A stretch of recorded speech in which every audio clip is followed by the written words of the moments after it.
This was absolutely an entertainment capital. People like Mark Twain came here back in 1895 to perform because it was where you went. There were so many people and so much money to be spent. The Motherlode Theater, one of the main venues for this, is probably one of the finest theaters still surviving anywhere in the West. We'll always be mining, but now rather than being a mining city, we're just a city with a mine in it. There's a lot of cool new things going on. There's a lot of optimism and spirit. The hard work ethic here, the ability to cope with the bad has always been offset by... So welcome to the historic Stevens Hotel, built in 1891. Come on in and take a step back in time. And I couldn't help but think, as I looked at my hotel and thought, I bet it's so happy to be filled again. Because when it was in use and when it was created was a time when Butte was bustling with people. But we think that this first film festival is going to be the first of many to happen here in Butte. Let's hear it for the Comedy Shorts Block. There was a time when Butte was the third richest city per capita in the United States, and as such was an important stop on the vaudeville circuit, on the jazz circuit, and on the Broadway circuit.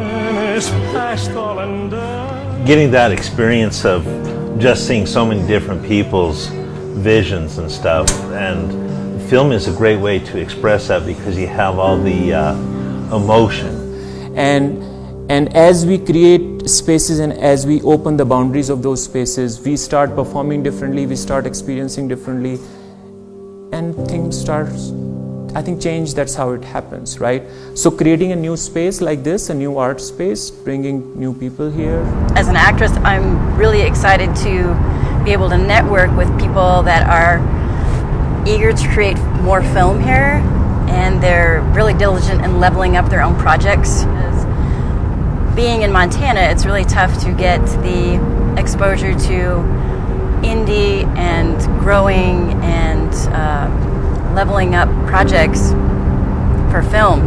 Narrowing it down to 48 people. As a filmmaker, coming into the Covellite Film Festival, it's just really been an amazing experience because seeing all the architecture that's here, seeing all the different places that the different venues that we're going to, it's kind of been amazing to see how so much of this has been frozen in time.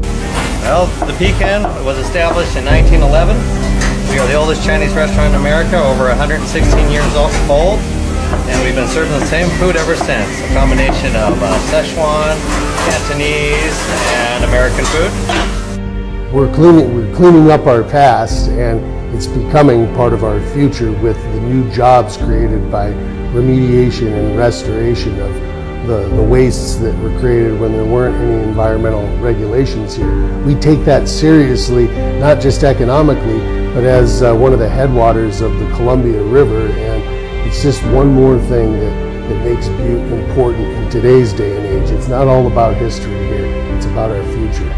All of this has led to today and the Covellite Film Festival that celebrates and showcases everything that Butte has. And, I think Michelangelo had this anecdote where, somebody asked him, "How did you carve that out of stone?" And he said, "It was already there, I just had to uncover it." For a first-time film festival, Covellite's already achieved what it's taken other venues years to do. And in large part, that's because this entire close-knit community has got behind their efforts. And that ultimately may be what helps put this city and its festival on the map. Organisers here say they have a 10-year plan for the Covellite Festival. It's an ambitious...